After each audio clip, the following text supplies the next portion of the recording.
get going. Okay, so welcome. Thank you for coming along. This is FUN.inc's 101 guide to fleets, fleet commanding, and having fun in Eve. Can you all hear me?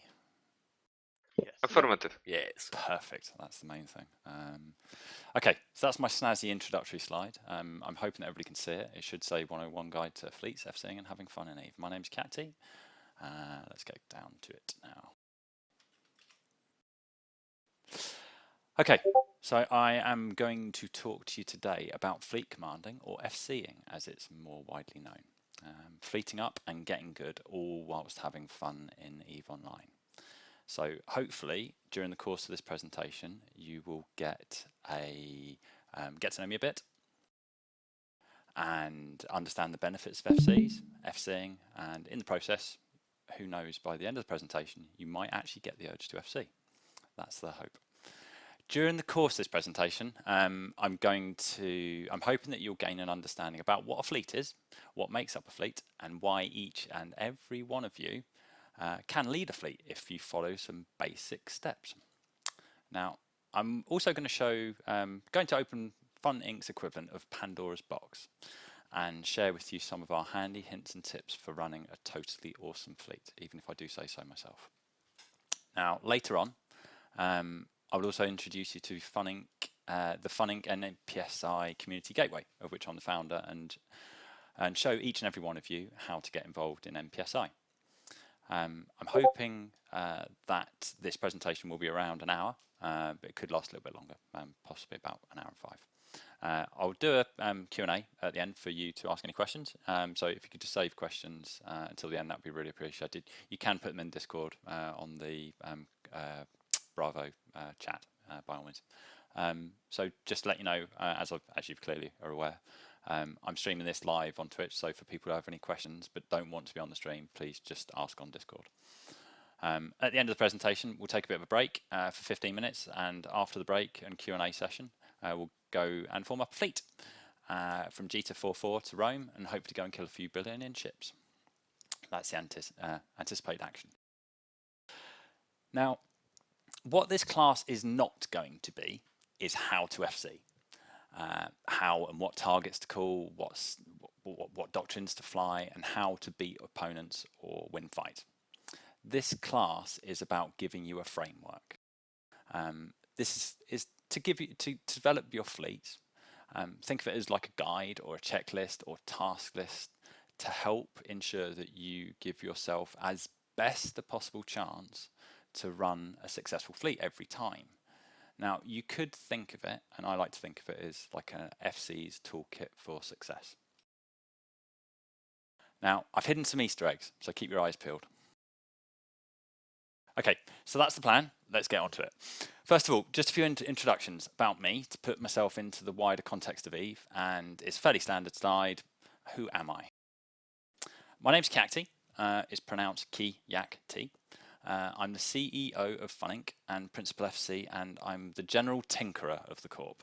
FUN.inc is a player corporation in its own right and home of the NPSI Community Gateway calendar, which features content from 20 totally awesome NPSI groups. Now, I started playing EVE in around 2004 and got into EVE via my girlfriend. She's actually my wife now as well. And I did like the usual things. Mining, ratting, missioning, and in around 2005 I took a PvP University Basic class run by Agony Unleashed. So I'm not sure how many people would remember Agony Unleashed, how many older players we've got here, but very similar organisation to EVE Uni.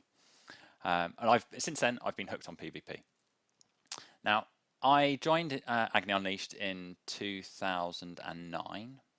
And after Agony closed their doors in 2018, I decided to take the plunge and set up FUN.inc even better with friends.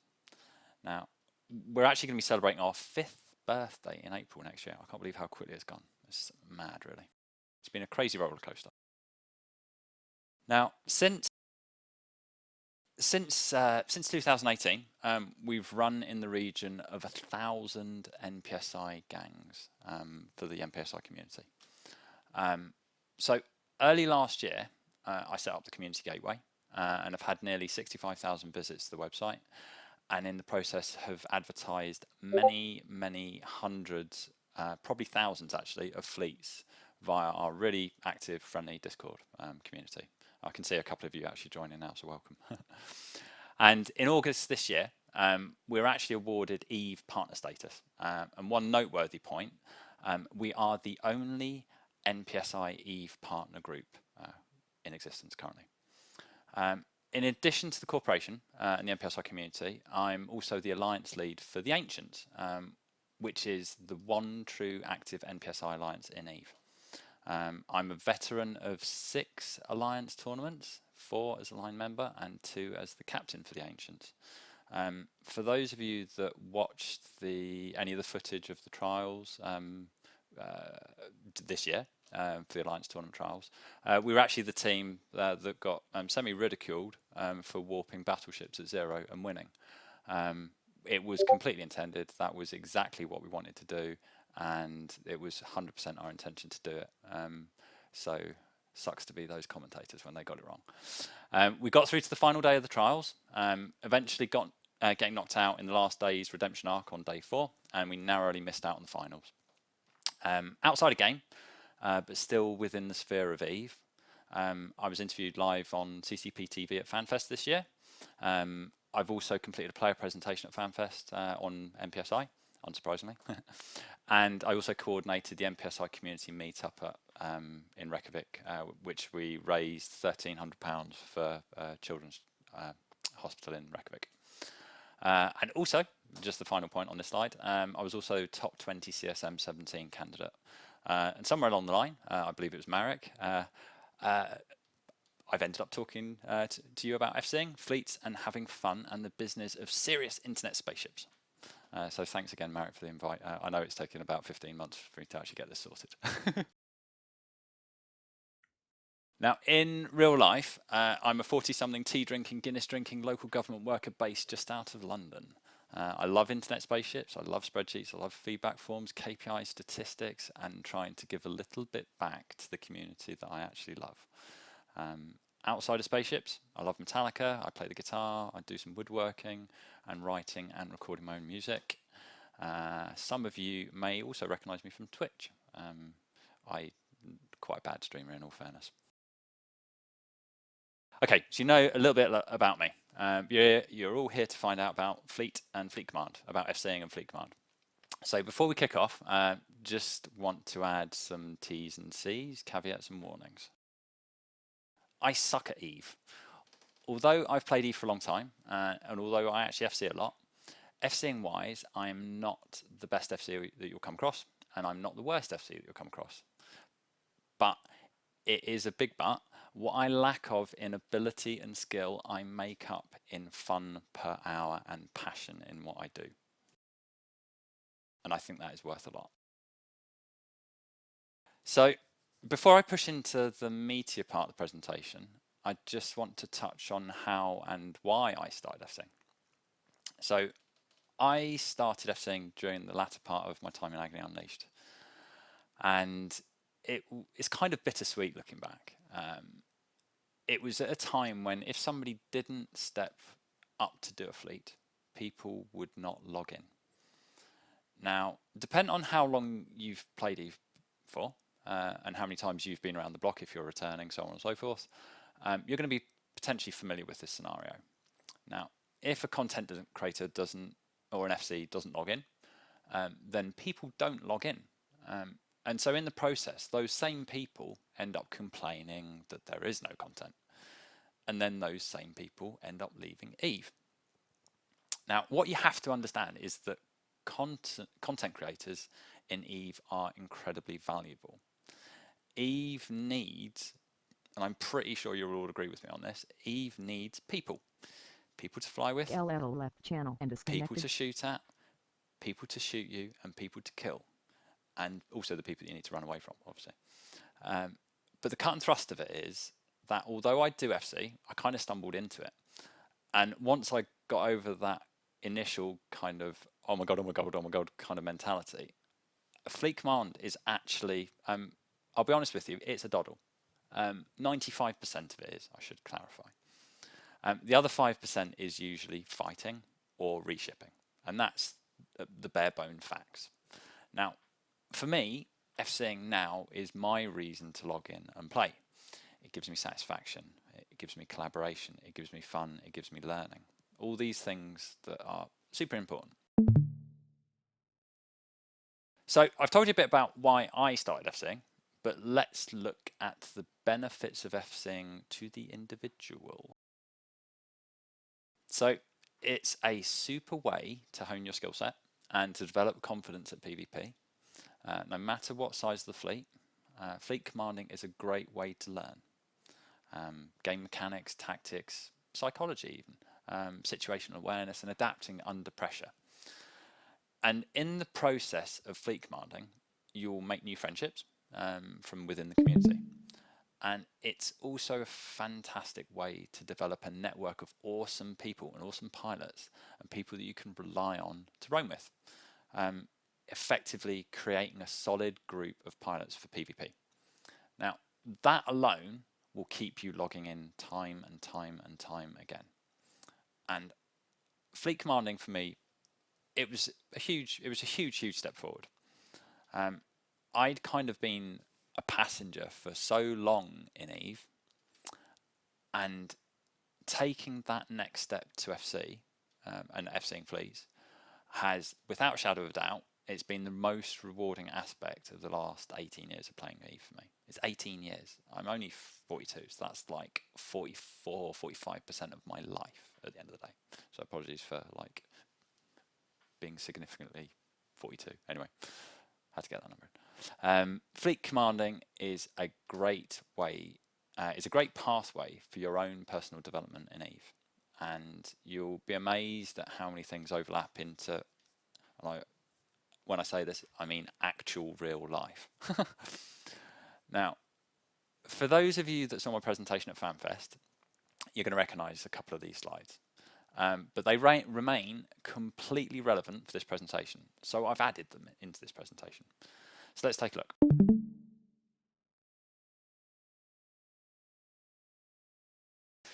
So, meet Dave. He's your average EVE punter. He's a cool dude. He's got a bit of swagger and he's been along to a few fleets, but he hasn't gone very far as he lacks a bit of confidence. Now, as you gain confidence and ability, you're taken out of your comfort zone. Your comfort zone is where you exist in the today. It's the here and now, basically. It's effectively what you're settling for at this precise moment. It's the path of least resistance, where you're just getting by, just coasting along through life, sort of thing. Now, beyond the comfort zone is the fear zone. People that don't step out of their comfort zone do so because of fear of failure. Fear that they don't have what it takes, that they don't have the right skills, and they don't have the right experience. They're basically scared. People's fears are created by criticism. Criticism from others, their lack of self-confidence, anxiety, whatever. And sitting in your comfort zone is fine in the immediate. You'll be quite content. But you'll soon get very, very bored just existing. You're not contributing. And that is why FCing is so great for personal development and growth. Now, sometimes you just need to stop being scared and just go for it. And if it doesn't work out, that's life. At least you know what not to do next time around. Now, in EVE, this could be anything. But for the purpose of this presentation, obviously it's fleet command. But whatever the function is, it's actually irrelevant. The point is that doing something that helps you learn, grow, and develop that is of relevance. Now, it's a well-known fact that playing video games releases chemicals in your brain, like dopamine, which helps you feel good when you complete or succeed at a task. Likewise, you receive serotonin through accomplishment, satisfaction, or achievement, or recognition. Once you mix all those things together, you've got quite a potent mix of happy hormones that make you feel great and make you want to log in. So, beyond the fear and comfort zone is where I really think the magic happens. Once you get out of the fear zone, you're in the learning and growth zones. It's what I like to think is the fun zone. It's what keeps you in game. Your brain loves learning and gets addicted to progress. In effect, you've activated that creative part of your brain, and you're learning to develop, you're growing, and you're evolving. Now, Fleet Command affords you the opportunity to take you out of that comfort zone and allows you to learn and grow as a player. That learning and growth, coupled with the hormones released in your brain, makes you want to log in and makes you want to play the game. Simple, simple thing.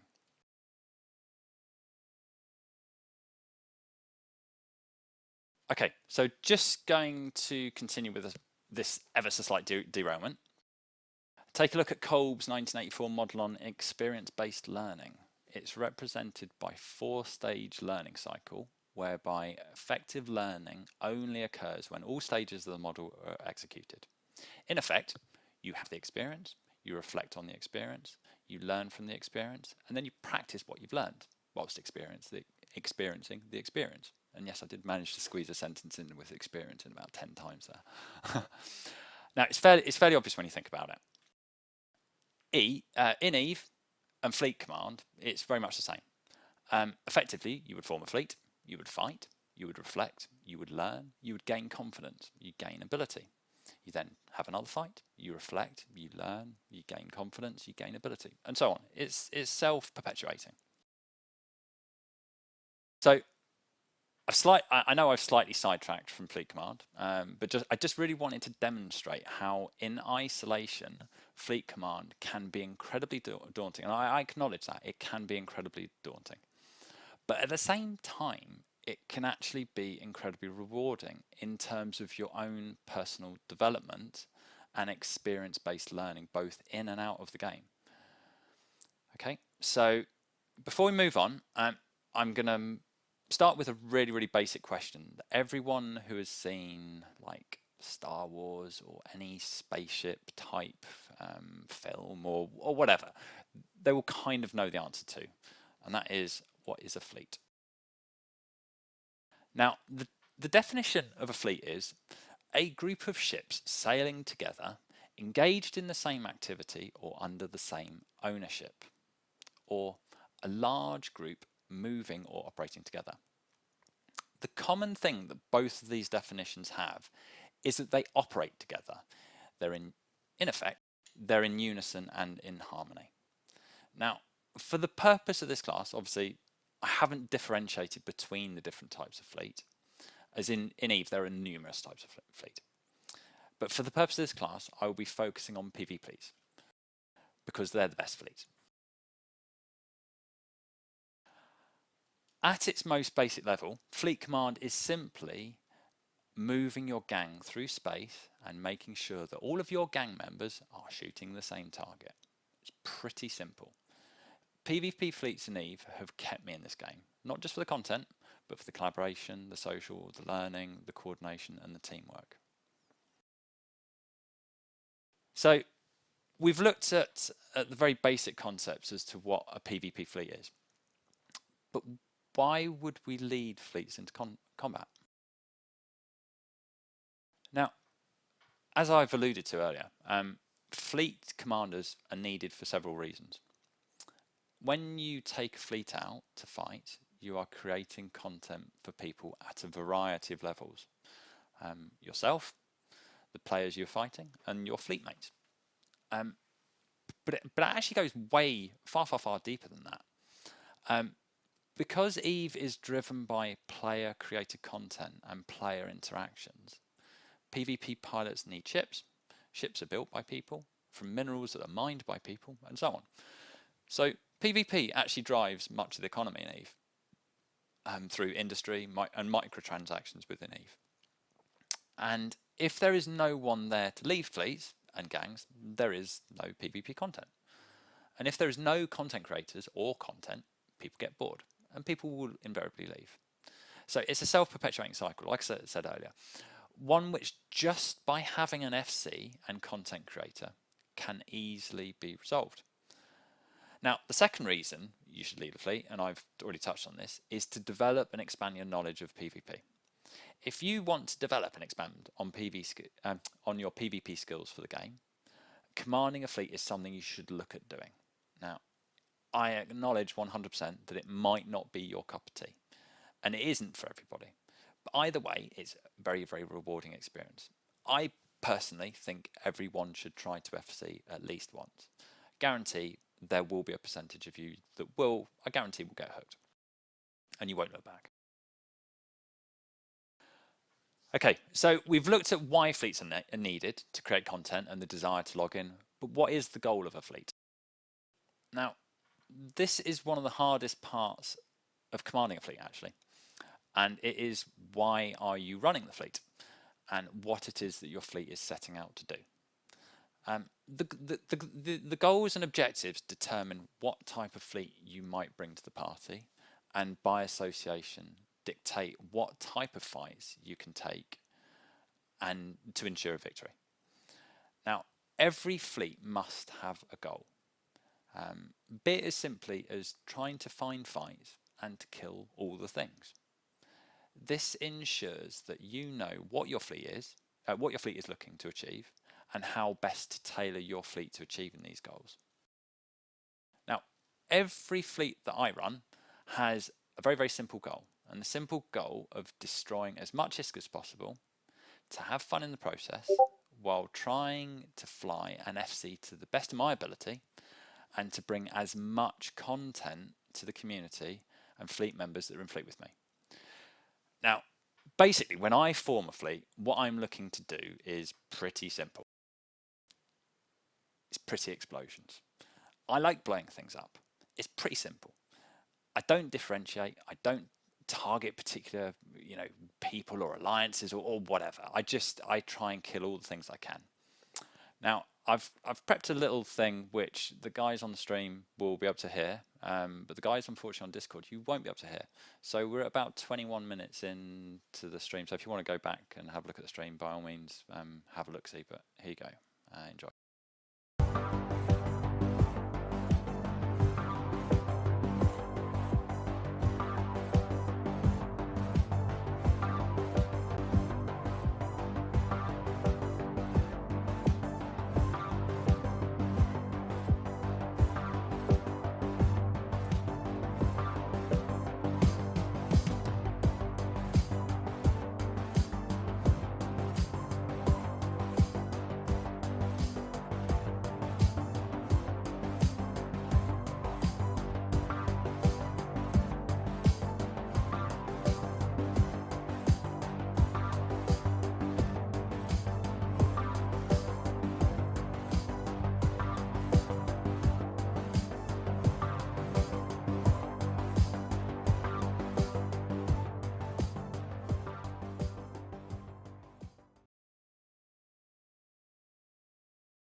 Hopefully you can now hear me.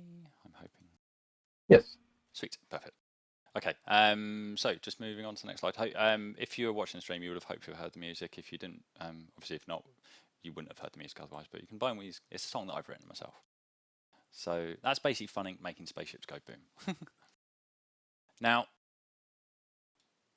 so it's all good me showing you all the awesome kills that we've got, but the fundamental reason why you're here in this class is to understand what makes up a fleet. So I know we're 20 minutes in, but I just wanted to give you like that introduction, and so let's move on to that. So in any PvP fleet, generally at its most basic level, you will have the following roles being filled: tacklers, damage dealers, and healers. The tacklers grab targets and prevent them from running away. They use warp disruptors, warp scramblers, bubbles, hicks. The damage dealers apply damage to deplete the hostile ship of shield, armor, and structure, and apply damage in an attempt to destroy the opposing force.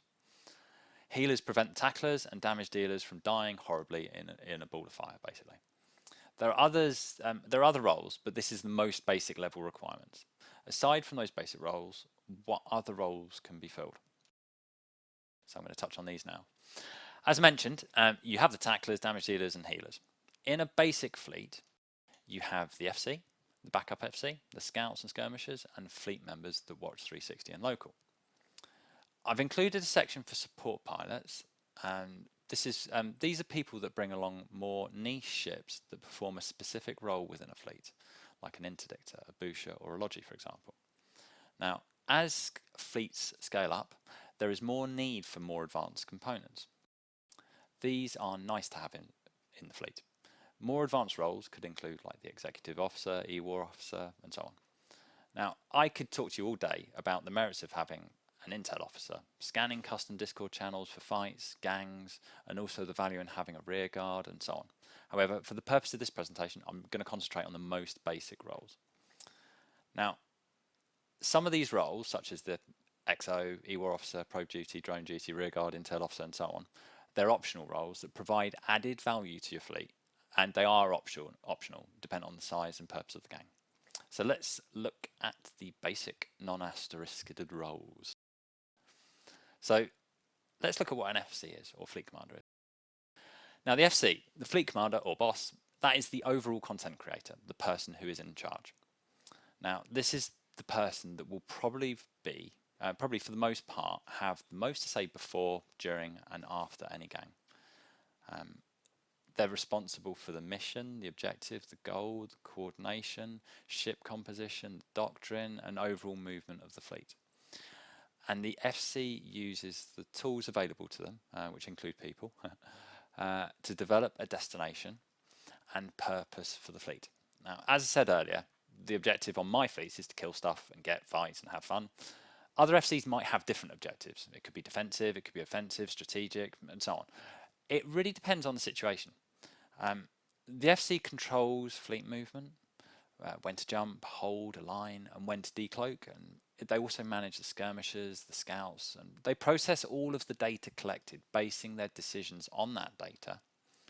Now, assuming you actually get a fight, obviously the FC also calls the targets, and they decide when the gang will shoot and when the gang will run away and hide and filament out. Basically, the buck stops with that person, with the FC. Now, depending on who you've actually flown with in the past, scouts may also be called skirmishers. Now, for the purpose of this presentation, I've differentiated between the two roles, as I believe that they are two very, very, very different roles. So let's have a look at them. Now, what I call a scout is someone that locates targets but does not engage. They get eyes on the prize. They're often in a covert op ship, and they try to float under the radar basically and go unnoticed. They're locating targets using their directional scanner and probes, and they have the option to warp to locations cloaked to get eyes on a fleet, and can have fleet mates warp to them to tackle targets for the fleet to then kill. Now, a skirmisher, by contrast, is the more aggressive role. Now, by staying a jump or two ahead of the gang, usually sort of +1, +2 from the fleet, a skirmisher locates, aggresses, and holds targets in place until the gang arrives. They're the eyes and the ears of the fleet. Usually they fly interceptor class ships, often fitted with point or a scram, and they rely on high speed and staying outside of web range to stay alive. They can be in a heavy tackle frigate or assault frigate, or an interdictor sometimes. However, I mean, you can skirmish in just about any ship within reason, obviously not your pod. But in effect, skirmishers locate targets through their scanner, sometimes with probes, then warp to the location, and they then engage. These guys are the real content creators. Without skirmishers, the FC will not kill anything. So they're gold dust, basically. Now, we're going to move on to interdictors. Dictors, bubblers, they're advanced destroyer hulls. These ships can launch warp disruption and stasis webification probes. These probes are one of the few ways to create bubbles, which prevent anyone that are trapped within them from warping away. And interdiction bubbles can also suck victims away from their intended warp destination if they're launched prior to the victim commencing warp, and they can be used offensively, defensively, and so on. I'm not going to go into the details of that. Likewise, I'm not going to go into heavy interdiction cruisers. They've got a very, very different bubbling capability, but I'm not going to touch on those. But dependent on the type of fleet that you're forming, you may have a small gang fit interdictor, which are generally fit for damage with some tank, secondary tackle.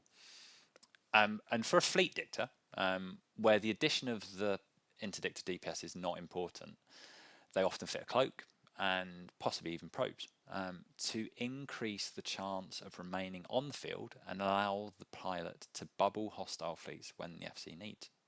They're very, very niche and very, very useful ships.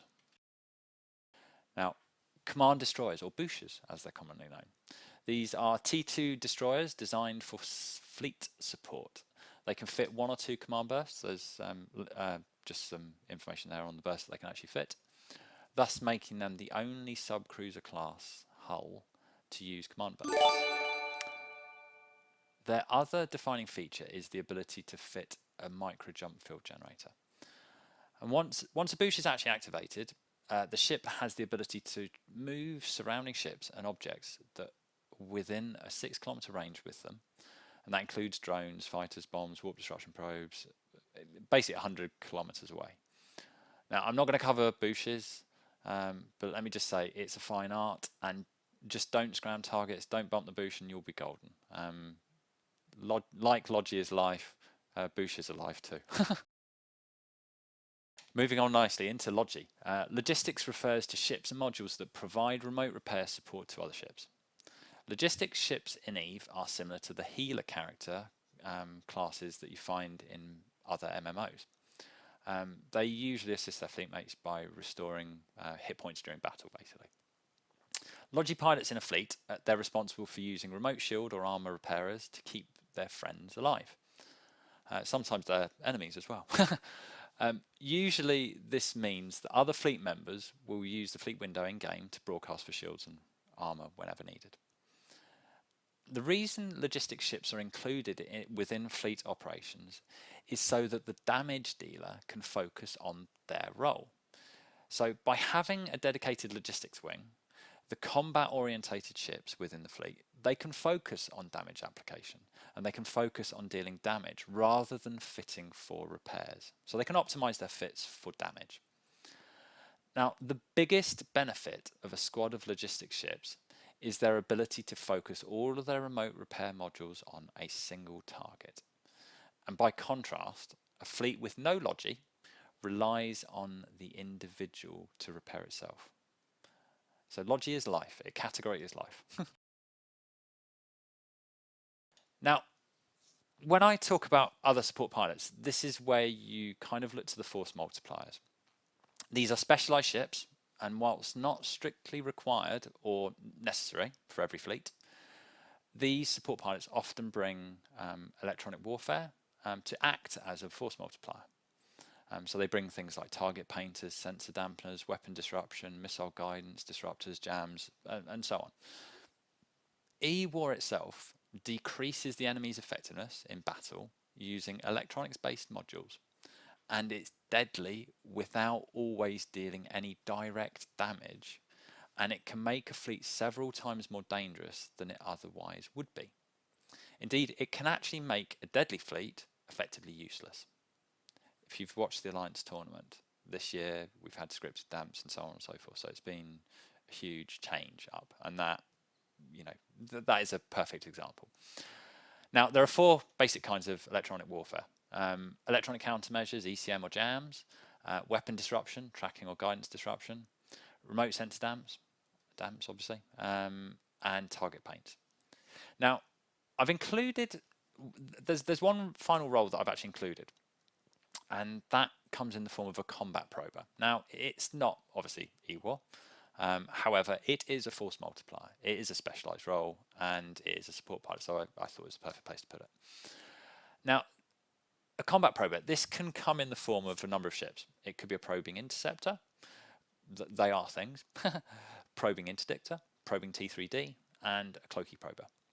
They're incredibly versatile, and they are incredibly useful to have in fleet. You cannot stress how useful they can be. If you have the numbers in fleet, try and bring a combat prober. They are like gold dust. They are magic, literally. Now, the notable exception so far is probably the most important, and I use that tentatively.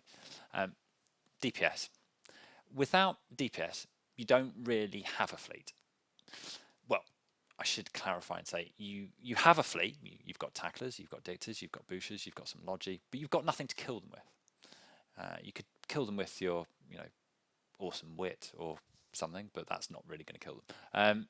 DPS itself is vital, and it has one vital role, and that is to deal damage to the hostile fleet.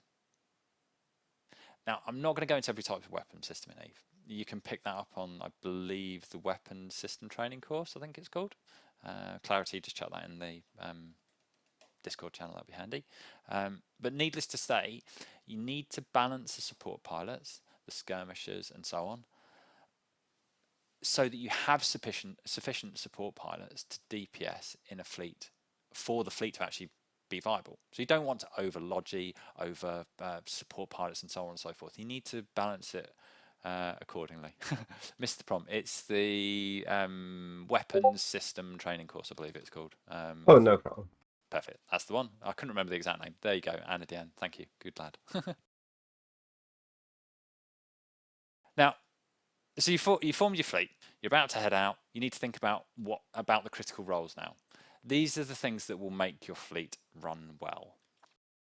Now, whenever I form a fleet, and I try to spread the information load to more than just one person, it reduces the likelihood of decision fatigue. One of the first roles after watch lists are set to be filled is that of 14 AU, 7 AU, and 1 AU directional scan. I actually differentiate between these as 3 separate people, purely on the basis so that one person can spam 14, one person can spam 7, and one person can spam 1 AU. It's easy. Now, this role detects and reports on emerging threats to the gang, and its importance cannot be overstated. They should be watching and reporting anything that is on 360 scan and that is a potential active enemy ship or ships or fleet. In effect, they're clicking on the fleet scan, on the directional scanner every few seconds. The situation in EVE and people passing through local can change at any second. So it needs to be done with basically clicking all the time. Now, local watch is another really, really important role. Now, local itself is a chat channel. It isn't an intelligence tool. However, it clearly is an intelligence tool because that's what it's used for. I'm not going to segue into wanting to get rid of it when one of the things when I campaigned for CSM, but local is a chat channel, it shouldn't be used as an intelligence tool. If we got rid of an intelligence tool that is of local, so on and so forth. I don't want to get into that, but it's another thing.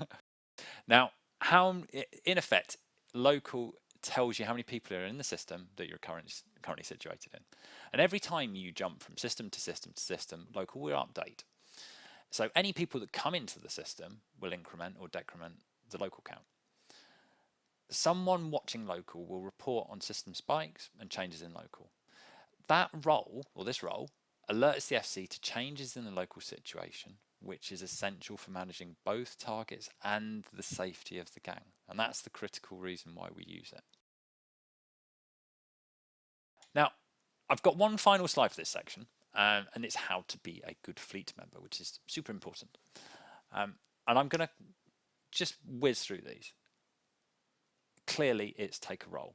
I'm hoping that people are seeing where I'm going with this as I develop through the kind of class. Take the weight off of the FC and the support pilots. Support your content creators. Turn off all distractions.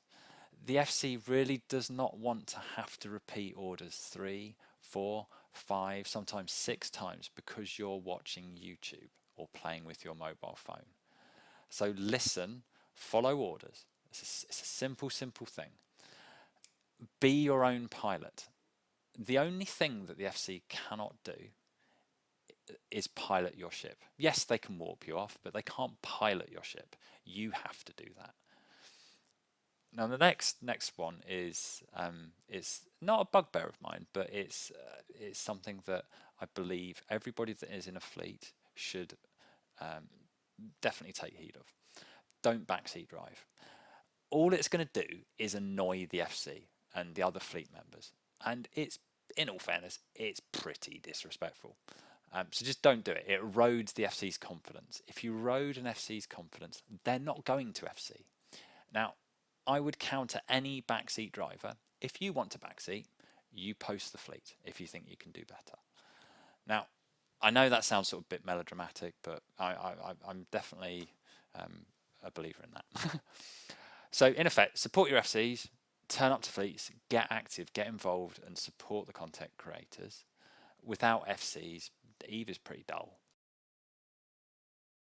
Now, I've spoken at some length about the different roles within a fleet, what they are, and to an extent the degrees of importance. Now, what I want to go through now is what I alluded to earlier, is Pandora's box. This is our list of hints and tricks to help an aspiring FC or someone who has a desire to FC how to improve. It could help current FCs as well. Think of it as a toolkit to help you learn, to help you grow, to help you develop and get good. Now, as I alluded to earlier on, in FUN.inc, over the years, certainly over the last 5 years, I've tried to help support new FCs and try to sustain continued content provision. It's something that I really believe in. So I'm letting you in on my super secret list of hints and tips and tricks used by FUN.inc FCs to help make your fleets run smoother. This includes things about forming up and running a fleet. So let's have a look. Okay, so first and probably most importantly, don't overthink whether you should run a fleet.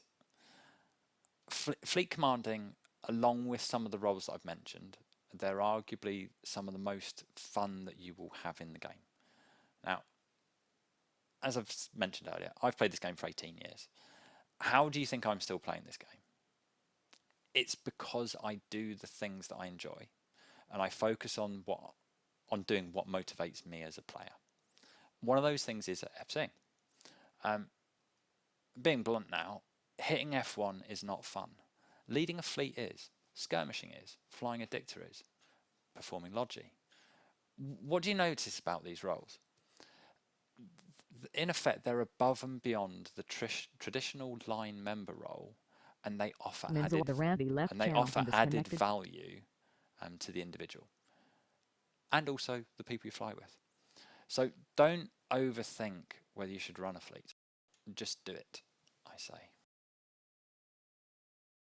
So it may sound simple, as I've mentioned earlier.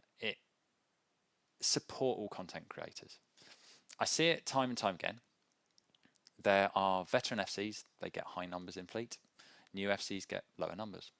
And it's a real shame because the person starting out is the person that needs support. They need people to help them to develop and grow and get confidence. FCs are the life of this game, and without them, we don't really have a game. We have microtransactions and so on and so forth, but there isn't, without people actually fleeting up and going out and destroying things, what is Eve? New FCs will never become veteran FCs unless you turn up. And there's nothing, I'll say this straight, there's nothing more frustrating than low numbers for an FC, especially if it's a new FC. So if you see a fleet that's posted by a new FC, go and support them. They've taken a huge leap of faith to actually step out of their comfort zone. Just going back to what I said earlier, basically. Now, if you're thinking about starting to FC, start with a doctrine or gang that you like and that you know best. You already know its strength, you already know its weaknesses. Don't overcomplicate things. Sometimes, I've seen it, sometimes new FCs, they try and overcomplicate things, and just stick to what you know. And it's really quite basic. You really don't need to reinvent the wheel. Take out armor frigates, take out shield cruisers, take out T1 frigates. Just keep it simple. Overcomplicating things, or overcomplicating something that really isn't complicated, is going to lead to all manner of screw-ups. So just do yourself a favour, start with what you know and what you and your fleet mates are comfortable with, and you will not regret it. Guarantee it. So Before the start of every fleet, your FC should briefly talk you through the fleet and the doctrine. They should explain its strengths, its weaknesses, and make sure that everyone knows and understands the base concept. Now, everyone must know the doctrine's capabilities, and they should assume no pre-knowledge, so that people understand 100% what they should be doing, at what time, and why, and when, in effect. And failure to do so is going to get someone killed, obviously in game. So just let them know right from the outset the expectations, basically. I've labelled this slide, bizarrely enough, I've labelled it "Don't forget your toothbrush." And this is it's a simple thing. Bring all the things you need. Make sure your fleet has all the consumables, such as ammo, paste, scripts, or anything else that you might need in the cargo before you undock. Or, I mean, if you want to be the person that brings a mobile depot with some spare modules for the doctrine ship, please do so. You never know when another fleet member or me will need it. That does frequently happen, should be noted. But so, jokes aside, do bring a mobile depot with a spare couple of MWDs, that sort of thing, and anything that might burn out or could burn out. Just it is always beneficial. Now, clones. Make sure your fleet mate's clones are set to a sensible home station and have an appropriate clone set in their heads. Now, I say this on every fleet before I leave, and probably I hear it at least one person in every 20, 30 fleets say, "Whoa, I was in my training clone." Now, I should clarify, this next screenshot, it was not somebody on my fleet. However, they were on someone's fleet. So I'll just let that percolate with you guys. That's a 14 bill pod, and it was destroyed because somebody did not check their pod, didn't check their client. So always check your pod before you undock. It's a simple thing. It's so easy to forget, but it's such a simple thing, but it could have hugely catastrophic for your wallet. Okay, so I'm going to talk about fleet inclusivity now. You've probably picked up on this. FUN.inc is about inclusivity. When I form a fleet, I aim to be as inclusive as possible. Many of the fleets that I run are designed to be inclusive of fittings for lower skilled pilots. It's a simple thing. How is a new pilot meant to get involved with PvP if you put a barrier between them and the content? So I always have some alpha ship fits ready for new characters. These are the pilots that, if you get these guys hooked, they will come back to your fleets time and time and time again, and they will be invaluable in the future. They will be your scouts, your dictators, your bushers, your logi. These are the guys and girls that want to learn and get good at EVE, basically. So cannot stress that. It's all about inclusivity in this. Okay, so who here has ever turned up to a fancy dress party in a fancy dress? I know that I haven't, because I read and follow instructions. So as an FC, and what I'm going to drive at with this slide is, don't be afraid to tell people that their ship does not fit the doctrine and ask them to reship. There's always going to be somebody that knows better than you, and that person that wants to bring a battleship to your interceptor fleet because they can get it to warp at 7.5 AU. Trouble is, it doesn't align quickly, and they don't understand the repercussions of that in a fleet. Now, either they're going to reship into something that meets the criteria of the fleet, or they're going to be removed from fleet. And it's a simple thing. This is about respect. It's about respect of the FC. So fit to, or as near to the doctrine as you can, and don't impact on the experience of your fellow fleet mates by flying something that doesn't fit fundamentally. That's what your own fleets are for, and go and run your own fleets. Okay, so balancing of fleets is probably one of the most important and yet most undervalued, most important and yet most under-evaluated processes in fleet operations. The fleet commander, they must ensure that the fleet composition is balanced. There must be sufficient EWAR for the composition to function. Every Saturday night, you'll be seeing this later, I use our fleet manager. It allows fleet members to populate a form so that I know the number of EWAR modules and the number of ships at a glance, and allows me to understand our engagement profile far, far more effectively. It allows me to identify deficiencies in warp scramblers, webs, and so on. For those of you that are fleeting up after the class, you'll get to see this in use later on. Now, I know of no other NPSI group that do this as thoroughly as FUN.inc does.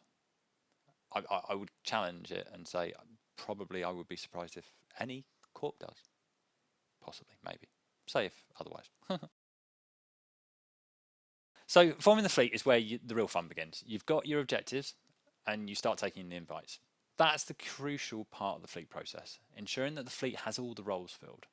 So depending on your numbers, and I run anywhere between 1 and 3 skirmishers, 1 and 3 dictors, 1 and 2 bouchers, 0 and 3 logi, and obviously the other support pilots. And the formation of the fleet depends entirely on the turnout. A smaller turnout will likely require less support pilots. A larger turnout allows for more varied support roles, things like hyenas, things like sentinels, things like kitsunes, things like kerries. Don't be scared to adjust your plans based on numbers. As the FC, you must know the limitations of your doctrine. You must know its critical mass and when to adjust the doctrine based on the numbers that you have in fleet, basically. Now, I've put this slide in about fleet control. One of the most important aspects of maintaining a fleet and keeping it running is maintaining crowd control. I've added the word crowd control in there, but it's basically fleet control. This task in itself, it can be frustrating, specifically in NPSI because it's public roams and so on and so forth, and people have different levels of volume. As it requires, it actually requires management of ships, doctrines, comms, and people. Now, with that said, don't be afraid to delegate tasks. Somebody's keying up. With that said, don't be afraid to delegate tasks to individuals that you can trust to do them. Don't over-delegate things, though, to the point that you're no longer running the fleet. So you can delegate things like taking invites, taking access, what you're saying, routes, to do broadcasts, that kind of thing. So just bear with, sorry.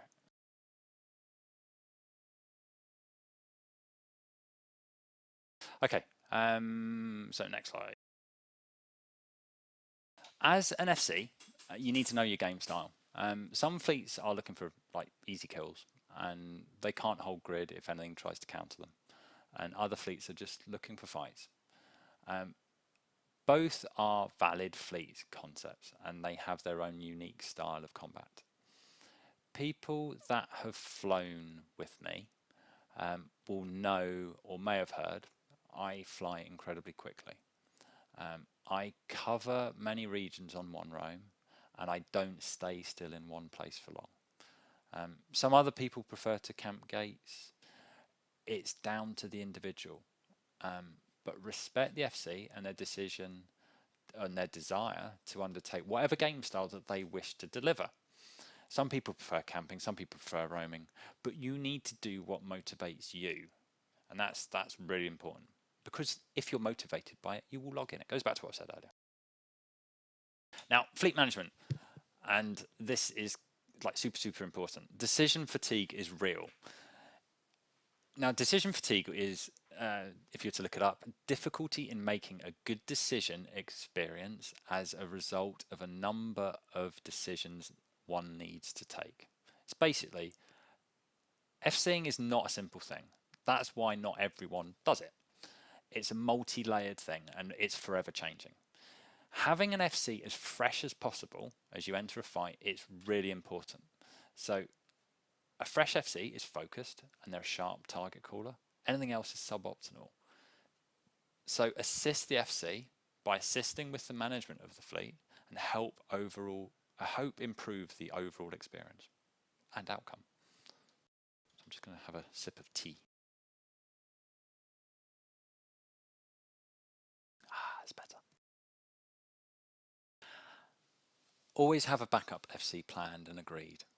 In public fleets, you may even see this happen later, specifically the chances of people who know who the FC is in a public fleet, and by association, they may get headshotted. Now, it's really important to have a second in command and someone who can step up to take overall control of the fleet if things go south from that point forward, basically. So it's really, really important. Assign a backup FC. So if the FC gets killed, you know who is going to be the boss then at that point forward. Now, this is a fairly obvious thing on the basis that I've mentioned it in a number of ways already, but I cannot stress how important delegation is. I've mentioned it a number of times, but in case it hasn't sunk in, delegate, delegate, delegate. Try to delegate as many things that you can to trusted people within the fleet. So that's things like DScan, local watch, probe duty. Anything that the FC doesn't have to do frees them up to make strategic decisions. It is physically not possible for the FC to do all these things themselves and focus on FCing effectively. It's just that you can't do it. So you step up and share the responsibility and share the experience. I will not say share the burden, share the experience. So watch lists, sort watch lists and color code accordingly. That's just an example. Myself, I have Scouts red. Keacte, I have orange. Boosh, I have yellow. Logi, I have green.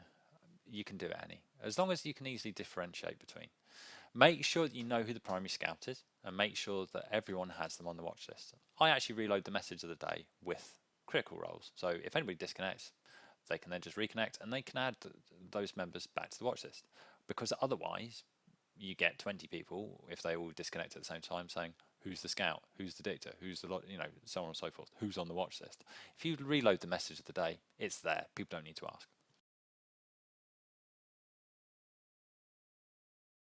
Be concise with your orders. That's what I'm going to say. As an FC, you need to have the ability to filter out irrelevant information in order to fight off information overload.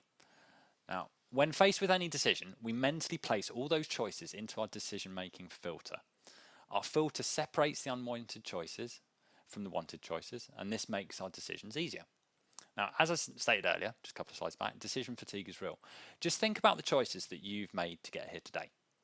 To snooze or not to snooze, white socks or brown socks, toast, cereal, tea, coffee. What should I do on?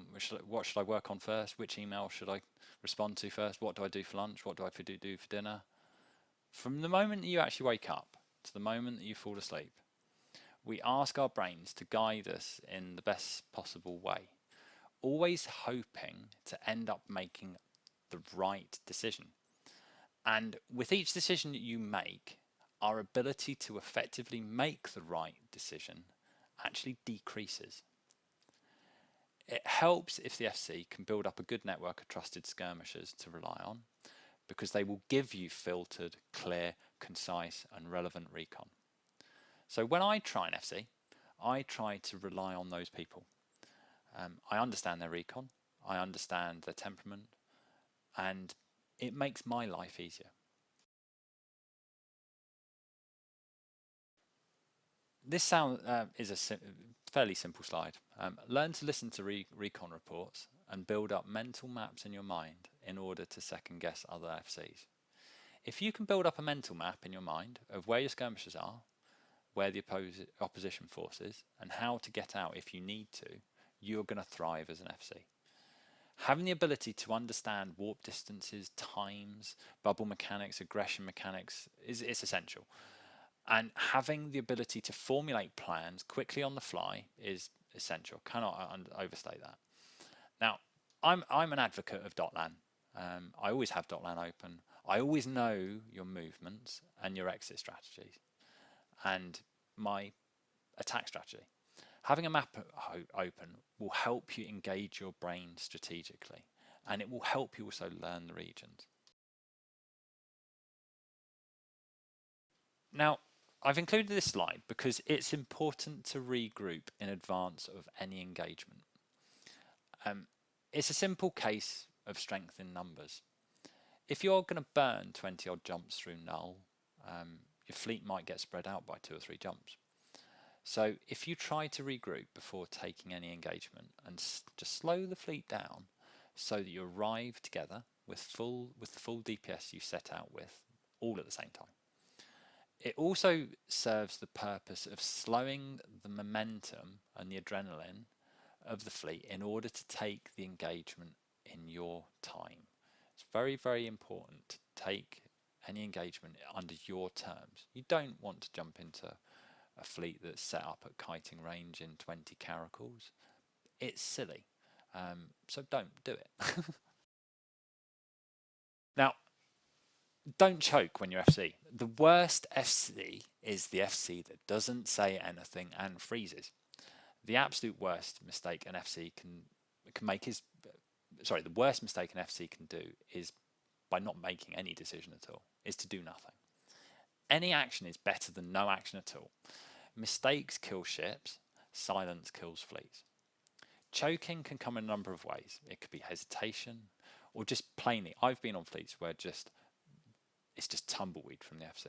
It's just plainly they're not saying anything because they don't know what to do. Now, the FC knows the doctrine better than anyone. Now, they know how it fights, even though the current situation might be suboptimal. Go with what you know and adjust as you go. But just adjust, just do something. If the primary FC actually chokes, the secondary FC needs to step up, and they should recognize the signs, step up and take control sooner rather than later. The ability to do that will prevent a whelp, basically. Now, if you're out PvPing, and if you're doing PvP, expect to die. If you PvP long enough, you will lose your ship. It's only a matter of where and when. So if you lose stuff, it's almost, I'll probably get challenged for this, but I'm going to say it's almost always your fault, because potentially you may be able to warp away, you could deaggress, so on and so forth. Never fly something you can't afford to lose, and you consent to PvP when you click undock. Now, in any fleet that I run, there are 2 things that I stress.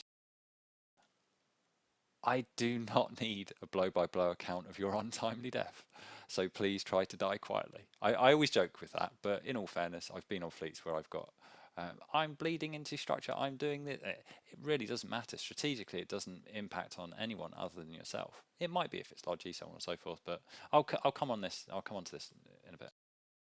Now, organisation and multitasking are 2 of the main things that you need to be able to do when commanding a fleet. Now, I've categorised them together as I think intrinsically they're linked.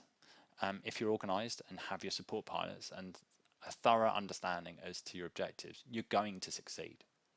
Now, likewise, if you can multitask, process lots of data coming in from different people at different times, you'll also succeed.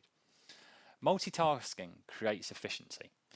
Now, if you think of a skirmisher, they're out going +1, +2, checking systems, they're hunting for targets in systems and so on. It means that one person is overloaded in a way. If you add another skirmisher to the mix, it doubles your efficiency. And by association, it allows you to cast your net wider in an attempt to destroy more targets. And in effect, multitasking is about managing multiple tasks at the same time without any overarching delay. If you're organised, this also creates an efficiency. And like I always have a route planned out, so so that it can be communicated to the fleet early on, which means less delays and disruption via sort of indecisiveness. So likewise, multitasking can create efficiencies too. And when performed correctly and combined, these skills will help you carry out more tasks and be able and be more competitive overall and more destructive. Run away. Running away from a fight, you know that you cannot win. It is 100% a valid strategy. There's no point in throwing away a fleet. There is no point in throwing away pilots. Take engagements on your terms, take engagements how you want to fight them and not how they want you to fight. It's really important. Now, keep people engaged. What I mean by this, this is something that I do periodically. And I'll fess up to this now. I apologize if you've ever been one of my guinea pigs. If the kills are slowing down or people seem sort of disengaged, I make up tasks for a randomly selected fleet member. It wakes this person up and it helps them feel involved and more focused. And it may be something like walk to a celestial, walk to an asteroid belt, or whatever, and just tell me what you see on DScan. It may be somebody for them to check .lan or zkill or for activity, whatever it might be. Either way, it serves the purpose of allowing people to feel more engaged and more focused in the immediate. So it's a bit of a trick thing, but there is some validity in it. Battle comms. This is very, very important. Once you do find your fight, try to keep comms as clear as possible so that you can begin to call targets. Don't be afraid to raise your voice if you're the FC. It's your fleet and you are in control. Don't be scared to tell people to shut up. They're not going to, take umbrage from it. Having a third-party narrative, and this goes back to what I was saying earlier, having a third-party narrative about how they're scrammed and how they're webbed and they get deep into structure it's very sad for them. But strategically, they're going to become a red statistic very shortly, which mean that you're going to be next. So we might need to make more of a strategic decision to get out, and he's taking up communications, or they are taking up communications. So comms during a fight it should be purely strategic information only. Things like lodges not holding, localist spiking, things that can easily the connected and entered channel. Things that easily can tip the balance against the fleet. Now, this means to keep communications channels clear unless you have critical information to relay. Now, and if you do have something critical, just break, or say check. Say this once, then wait for the FC to acknowledge you, and then you can share that information with the FC. If you're going to do a break or check, that sort of thing, use it sparingly. Check. I mean, I've had it at fleets before. Break, +1 rifter. Genuinely, it has happened. But use it sparingly. But do use it if you notice something that the FC hasn't noticed. Now, if you find yourself in a bad situation when you're FCing, don't be afraid to tell people to de-aggress and just warp away. It will prevent a complete fleet whelp in several instances. As I stated earlier, retreat is a 100% viable tactic. Don't be worried about local chatter calling you everything under the sun. That's psychological warfare. That in itself, that's 100%. That is a viable tactic too. That is 100% a viable tactic too. The old boxing local chicken, that sort of thing. It's 100% a viable tactic. In a way, it's baiting people. We saw it just the other day, in fact. Now, target calling. When calling targets, it's important to ensure that you are clear, concise in your commands. If you can't pronounce the names, I know obviously not everyone's an English native speaker. Obviously, some names aren't English native. Call out the ship type. Use the first 3 letters of the pilot's name. Use the NATO phonetic alphabet. It's most widely used. You can also click broadcast. It's really, really helpful to do that. And be sure to call and broadcast secondary and tertiary targets as well. With this, ensure that you're calling for your fleet to apply DPS to the primary target and avoid splitting DPS. Prioritizing targets is what can make or break a fleet. Focusing fire on logistics ships followed by E-War, squishier DPS boats followed by the tankier DPS boats is a good method to follow. It removes available remote repairs from the grid and mitigates the amount of incoming E-War, which will prevent your logistics from being primaried.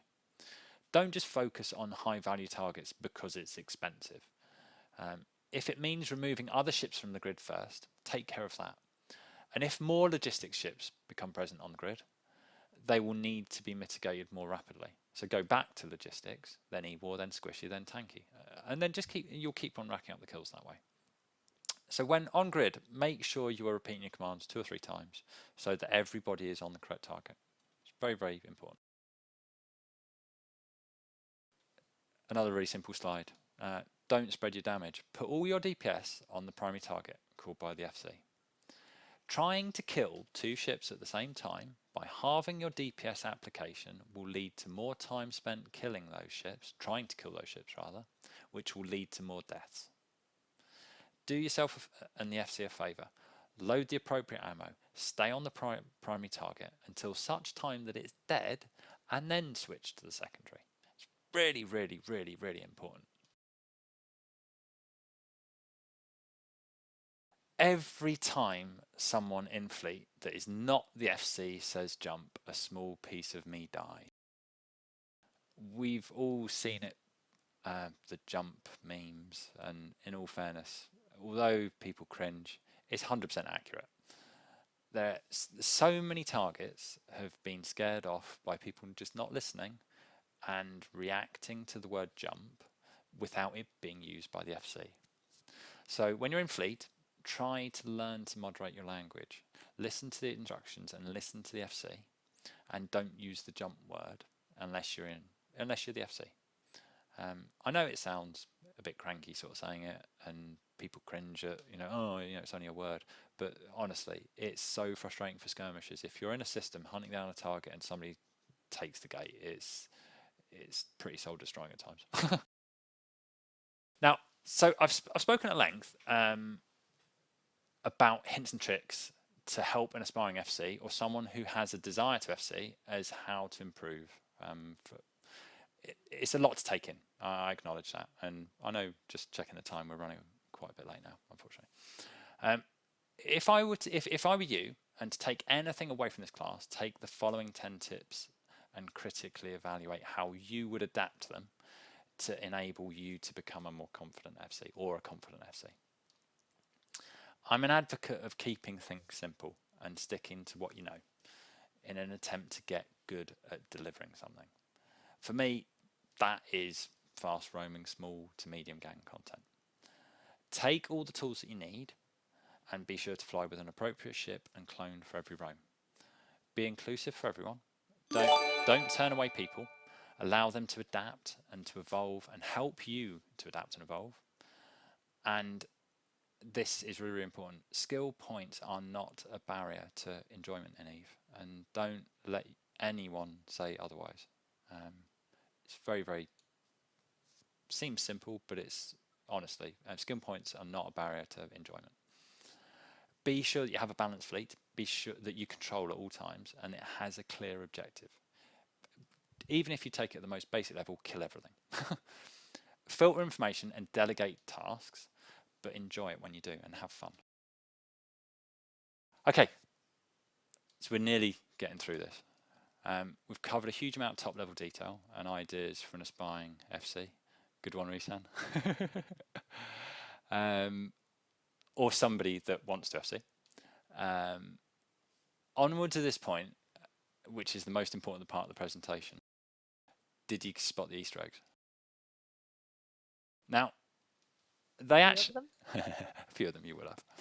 Now, they actually serve no purpose whatsoever other than to keep you engaged. But here they are.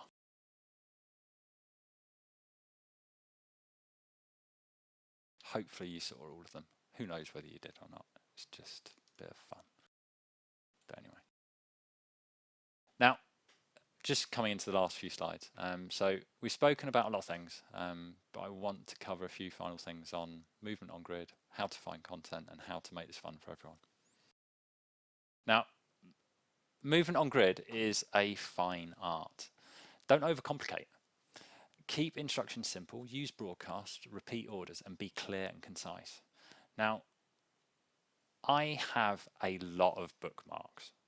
If you think you have a lot, I have more than you, and I can guarantee that. I'm fortunate enough to have tactical bookmarks in pretty much every nullsec region there is on every gate.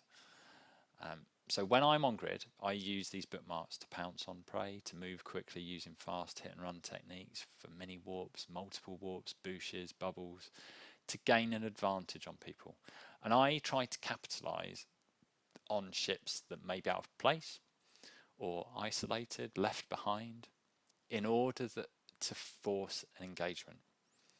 Now, as an FC or aspiring FCs, you have the power to choose whether you take an engagement or not. You take that choice. Take the engagement on your terms and fight with your doctrine in mind. If you need range, dictate that range. If you need to brawl, brawl. Always have an exit strategy. Always be ready to get out. And it's absolutely critical. Now, as I've alluded to, I focus specifically on null-sec content.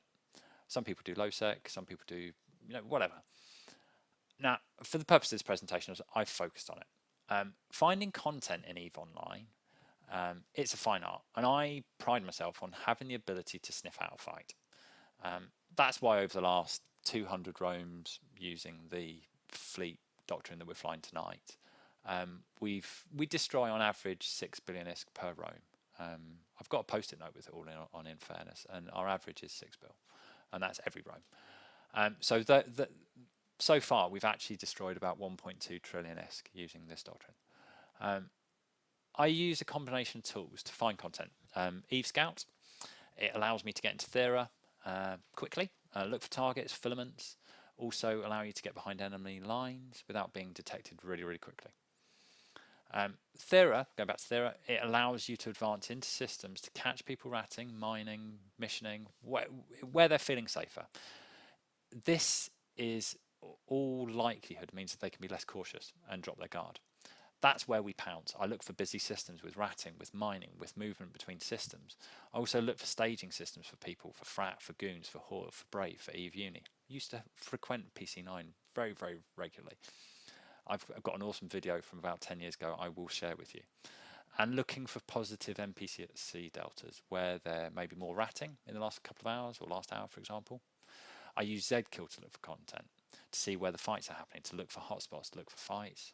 I've also got a Discord bot set up for every nullsec region, so that when I can liven pings up for a particular nullsec region to watch for fights. And I'll actually assign somebody to look at Discord and look at zkill, to look for that content, to look at where those fleets are happening. Now, quite often we also take signal filaments. Signal filament, assuming you don't know what they are, they transport you to a random nullsec region where there's activity. I use maps to navigate to those hotspots where we can find content.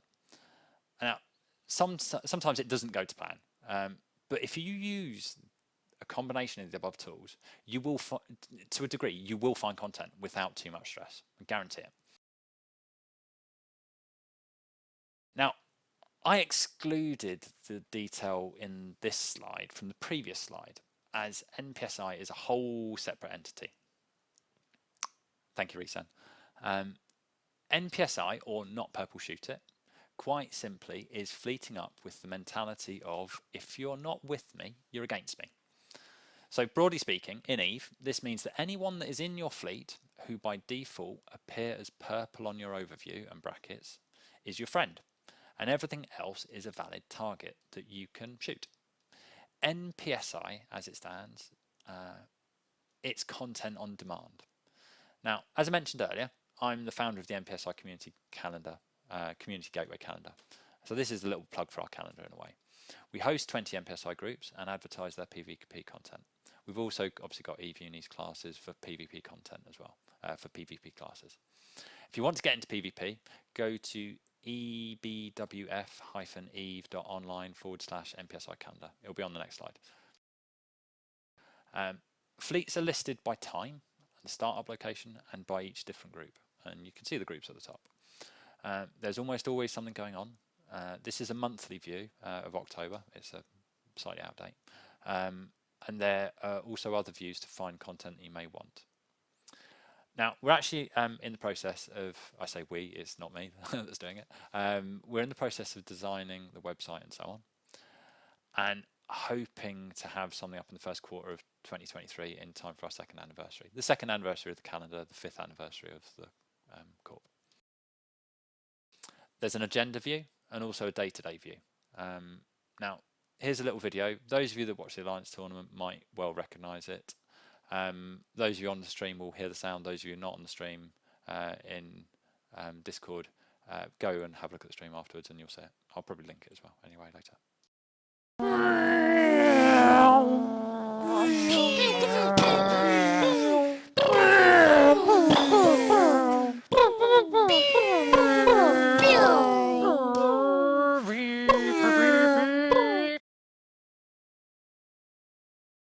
Okay, I always laugh when I hear that because it's amazing what a 42-year-old gets up to in his bedroom at home at night.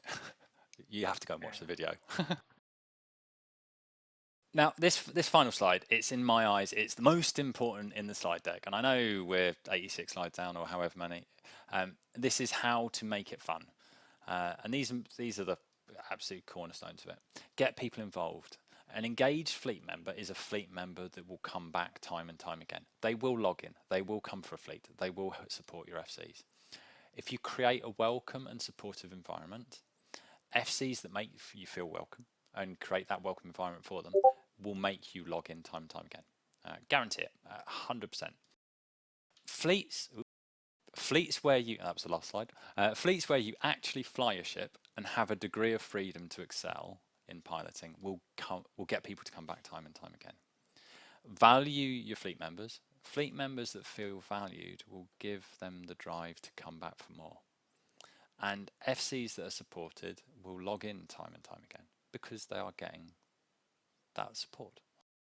Keep it simple, keep it fun. Thank you. So that's the end of the presentation on fleets, FCing and having fun in Eve. I'm happy to take whatever questions you may have. That's all my contact details. You've got in-game, Discord, Instagram.